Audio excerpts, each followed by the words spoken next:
All right, so good morning, everyone. My name is Nancy McGrath, and I'm the Program Manager for TQA, or Tourism Quality Assurance.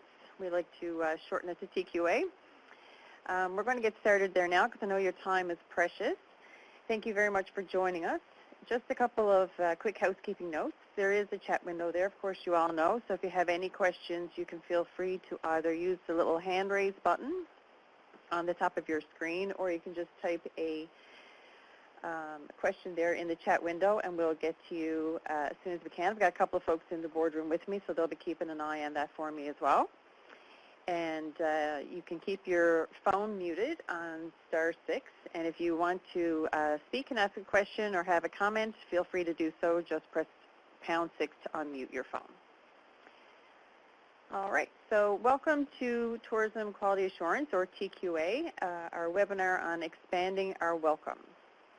We're very pleased that you could join us today in the first of 4 webinars that we'll be presenting this month. And before I get right into it, I guess I'd like to acknowledge my colleagues that are here in the boardroom with me today. Gail Dick is the Manager and Senior Ratings Advisor for Canada Select, and Jennifer Brown is the Technology Resource Coordinator for Hospitality Newfoundland and Labrador. Okay, so the goal of Tourism Quality Assurance is to raise the level of quality in tourism products and services in Newfoundland and Labrador. And we do this through a couple of programs. Canada Select is our flagship program, and also our Camping Select program. And it's in these programs which we inspect and rate roofed accommodations and campgrounds in the province, and we help operators raise the level of quality in their establishments. As well, our Access Advisor program, in which we audit accessibility and helps us designate different levels of accessibility for any business or event. TQA are also partners of the Newfoundland and Labrador Tourism Board and provide validation for the Tourism Assurance Plan, or TAP as it's also known as, and our newest program offering, and the reason for our webinar today, Welcome programs. The Welcome programs consist of Pets Welcome, Cyclists Welcome, and Motorcyclists Welcome, and we'll hear more about those very shortly. So if you are following along, and if you want to tweet or post, you can use the hashtag #EveryoneIsWelcome, and you can tweet that out or put it on Facebook, whatever you'd like to do. So I'm going to be your facilitator for today's presentation, and I guess without any further delay, we'll get started.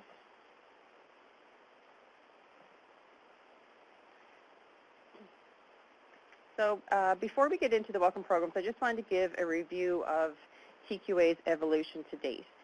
As you know, the organization began as the Newfoundland and Labrador Accommodations Rating Council in 1993 as an arm's-length organization of Hospitality Newfoundland and Labrador in order to implement the Canada Select Accommodations Rating Program.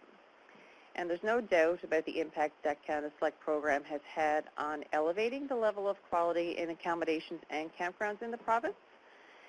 Back when it began in 1994, there was about 90% of the properties that were rated had a 2-star rating or less. And by 2013, 75% of the properties rated had a 3-star or above. It was in 2014 that the board undertook a strategic planning process as it wanted to be the driving force behind quality assurance priorities in the province. The board updated the bylaws of the organization and evolve their governance and management structure in order to adopt other programs that would be reflective of the goals and priorities of the provincial tourism strategy, which is Vision 2020. And it's important to note that stakeholder input was an important part of this strategic planning process, and some of you may even have been involved in that. So there were 2 key priorities that had been identified through this process. The first one was that Canada Select was a great program. However, it needed to evolve in order to meet the changing needs of travelers. And the second thing was that we needed to broaden our quality assurance programming and consider programming that extended beyond that of accommodation. So here we are in year 2 of a 3-year expansion plan, which defines the evolution of the organization. Some key points of the expansion plan and our progress to date.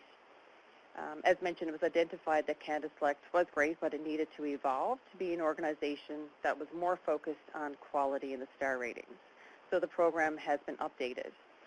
In the old program, for example, if you didn't have closet doors, you probably couldn't be a 4-star property. Everyone needed a certain size TV, etc.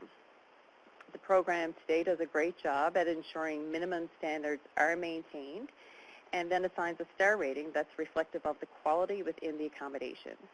And the new program has been received very well as it allows operators to pick the amenities that they wish to market to their consumers. We've also successfully introduced the Access Advisor program, which is a program that is designed to assign levels of accessibility. And the program really does two key things. It provides a much-needed auditing of accessibility within the tourism industry and beyond. And it also encourages business owners to think beyond wheelchairs, to consider all types of disabilities. And to date, we've got about 35 operators, both in and outside the accommodation sector, that we're working with towards their designation.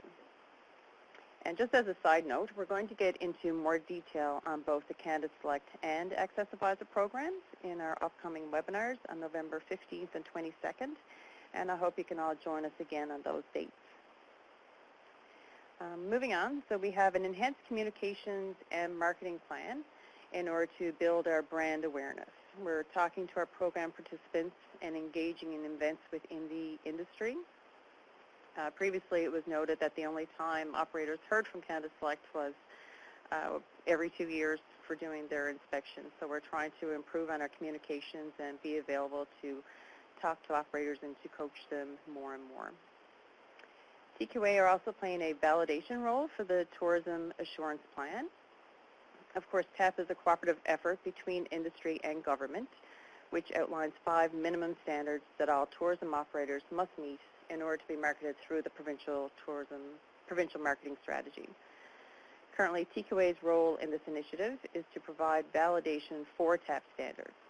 And this may include things such as checking to ensure operators have a valid email address or a website, ensuring what is advertised or promoted is reflective of the actual experience, and we're also involved in the complaints procedure.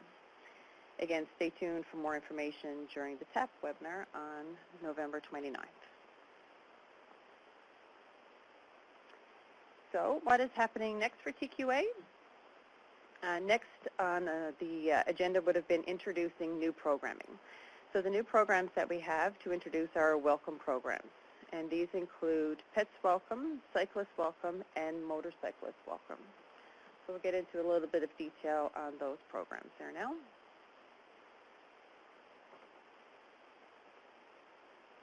So there is a big difference between establishments who accept pets versus those that welcome them. And the same would follow through for cyclists and motorcyclists. And what sets them apart is the going above and beyond to provide an enhanced experience for these travelers and being able to cater to their unique needs rather than simply accepting them as in, yes, it's okay for you to be here. It's more specific in that tourism operators are seeking out these travelers. These programs are completely voluntary and are meant to empower tourism operators who wish to reach these diverse markets. Perhaps as operators, you've already done some research and you want to look at these markets in order to grow your customer base. By participating in the welcome programs, this will help you to attract these travelers as we can guide you to provide what is important to them because we've done the research.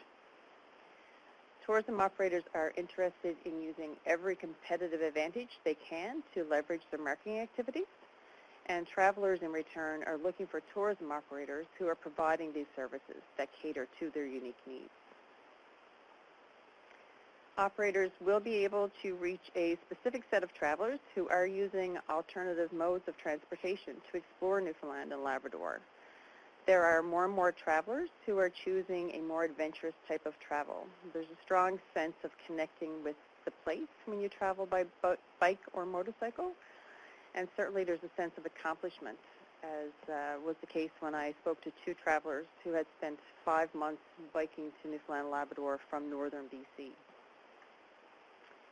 It is important for tourism operators to become validated for the extra work that they're doing to attract these markets. It's through these programs, tourism operators are being recognized for their ability to meet the needs and requirements of cyclists, motorcyclists, and pet owners. With regards to the fees, of course, no one ever really wants another fee, but the fees are not meant to be a burden to operators.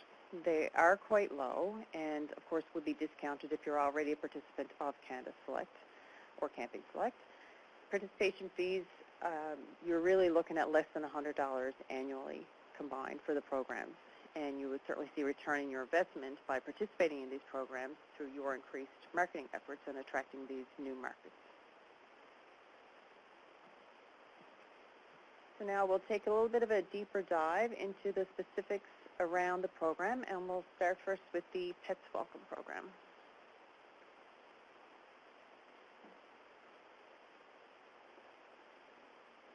So in the Pets Welcome program, establishments who display the Pets Welcome logo are demonstrating that they are committed to providing pet owners with pet essentials that will make their stay more enjoyable. And there is a difference, as mentioned previously, between accepting pets and welcoming them. On the one hand, you have, yes, it's fine for you to bring your pet, but on the other, it's we want you to come here and we want you to bring your pet with you. Operators, of course, would be doing this in order to reach this specific set of travelers who travel with their pets. Some of the criteria for this program would include having a pet policy, which clearly outlines any additional costs, and it's completely up to you that what you charge for that additional service that you're providing. But it's important to ensure that there's no surprises when the traveler arrives. Having information on hand regarding vets, grooming, pet sitters, walking services, etc. Again, all this information is available online, but when you have it readily available without having to ask and have someone to look it up online for you, it's really helping to contribute to that welcome experience for the pet owners. And having things like food and drink bowls available would be important, leashes and towels for drying pets, waste disposal bags, and even a kennel, which would help keep the pets safe while the owners would be out of the room. And if there's any other welcome initiatives that the operator already has in place, include them in this program and then leverage that through your designation. The next welcome program that we'll get into is the Cyclists Welcome program.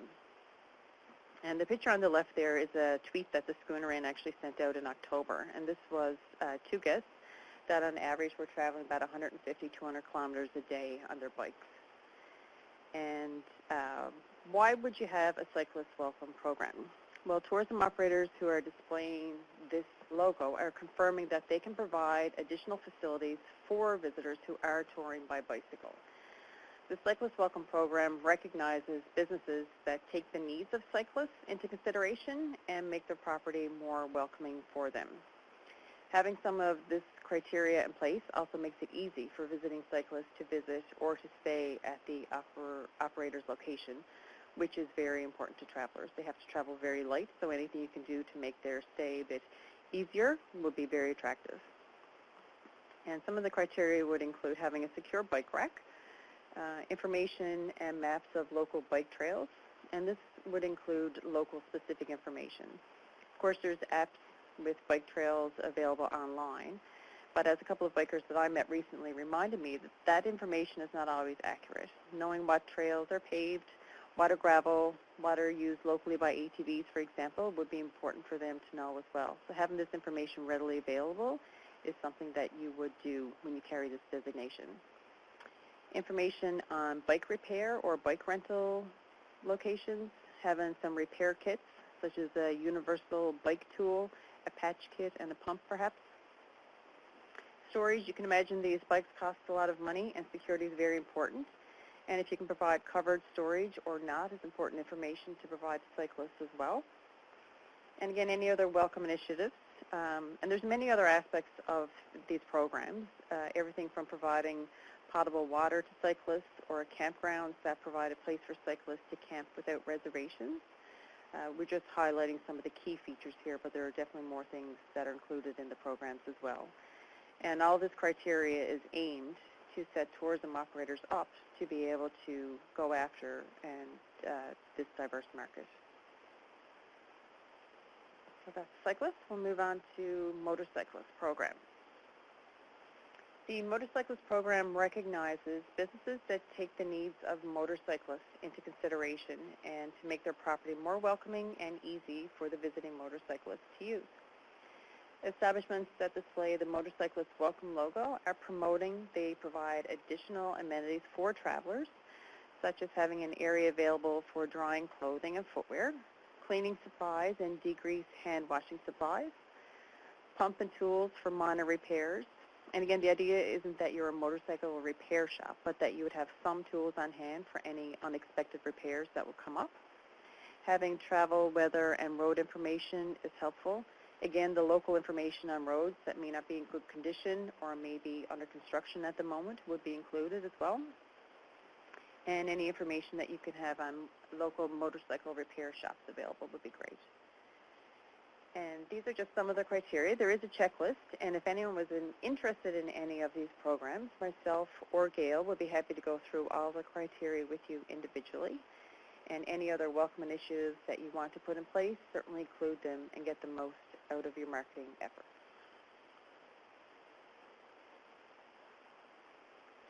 So just a couple of look at some stats. These programs, welcome programs, are actually in use in the other provinces in Atlantic Canada as well, and they are being received well. Nova Scotia has 188 participants in the Pets Welcome program, 253 in the Cyclists, and 234 in the Motorcyclists Welcome program. There is also a Green Destination program, which they have 80 participants in, and I'll tell you about that one a little later. PEI have concentrated their efforts on the cyclist program so far, and to date they've got about 100 participants there, so they are working well in other provinces. This is a look at some of the motorcycle and bicycle traffic that enters Newfoundland and Labrador, both from the Port aux Basques and the Argentia ferries. As you can see, the number of travelers choosing these methods of travel has been pretty consistent since 2009. There's been a slight increase, but overall there's been about a 43% increase in the number of motorcycle and bicycle traffic from 1999 to 2016. And with more and more travelers choosing adventure travel, this trend is expected to continue to rise.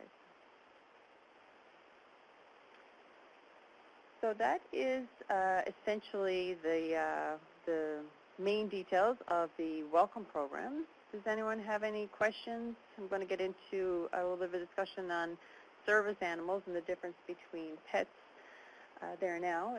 If no one has any questions, we'll move on. And we're good. So the topic of service animals always seems to come up whenever the Pets Welcome program is discussed. And I just wanted to take a minute to provide some clarification on service animals versus our Pets Welcome program. They are very different. We actually have a Service Animal Act in Newfoundland and Labrador, and it's a very relevant piece of legislation to businesses in general, but specifically to the tourism industry. And I'd like to point out some key facts related to the Service Animal Act for those who may not be aware. All restaurants, hotels, bed and breakfast, festivals, any and all businesses that provide services to the public must permit service animals. And a service animal is not a pet. It is an animal that is trained to perform a task related to a person's disability. Service animal is often identified by a uniform, such as a harness or vest, but if not, the owner can provide a letter confirming that the service animal is required for reasons relating to the disability. The most common service animals are dogs. However, monkeys, ferrets, or even miniature horses can also provide support.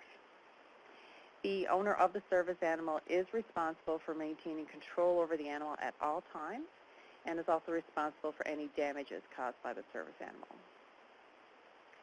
So we are the deliverers of this message. It's not our legislation, of course. We don't do that, but we just wanted to pass along the key message because we do think that it is really important that tourism operators are aware of this. And if you do have any specific questions regarding the Service Animal Act, they can be directed to the Department of Justice and Public Safety. We've got the contact information there.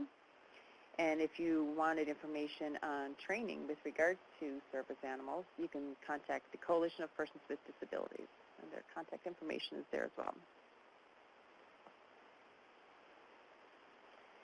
So I guess we'll have a look at what's next for TQA.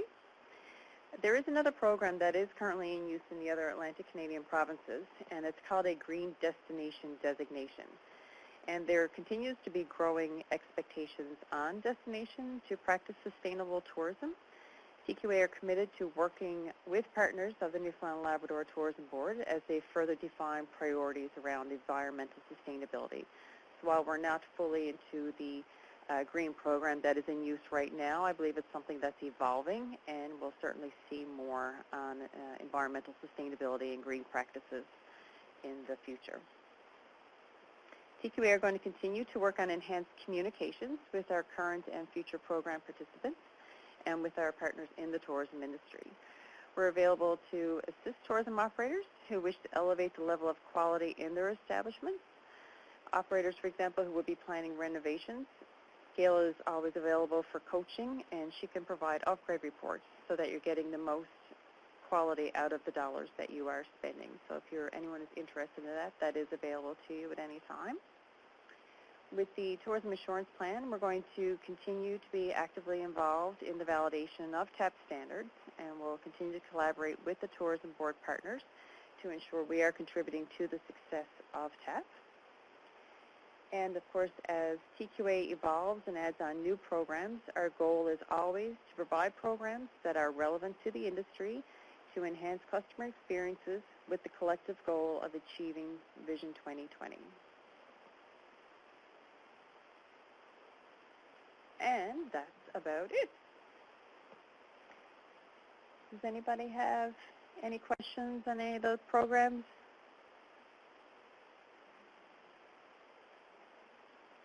Yeah, absolutely. We will have this available. We're going to email it out once we get it all the recording all wrapped up, and we'll get the video inserted there as well. So we'll send that out to everyone, and we'll have it available on our website and on our YouTube channel as well. Yeah, bike repair kits, it is certainly, it's little things. I mean, these programs are not rocket science, but they are little things that you can do in order to be able to reach. And these are emerging markets. They're growing markets, and it's something that's worthwhile taking a look at. It's a low-cost investment, too.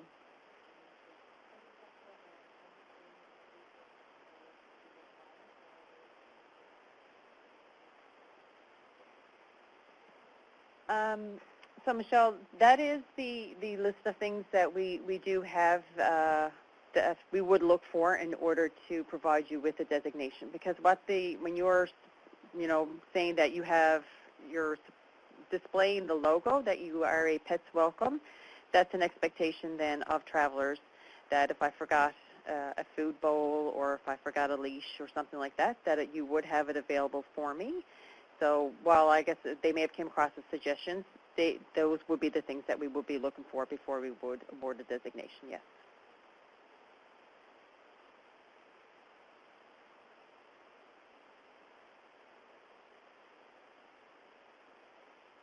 I was really surprised when I looked at the numbers, of travelers that we have coming through by bicycle and by motorcycle. I would have thought Newfoundland's weather would have been a deterrent, but from the research that I've done, it's opposite.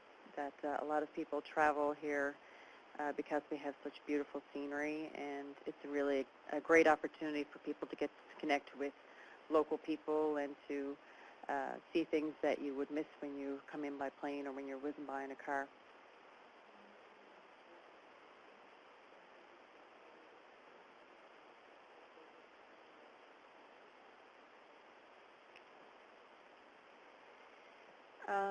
I don't believe there is a list right now. So do you mean in Newfoundland and Labrador, I guess? This program is new, so we're the only ones who are delivering a Cyclists Welcome program that I am aware of based on the research that I've done. There is Facebook pages on people who tour by bicycle. There are some groups out there like that, and I can send you a little bit of information on that if you like. But in terms of accommodations or businesses that already provide this service, I don't believe there is a list. You would receive an additional logo in the Newfoundland Labrador Tourism Guide, Traveler's Guide. So, and that will be available online as well. So that would be a resource that you'd be able to look up. So if a traveler was looking for specific Cyclists Welcome properties, then that's where they would be able to go and look.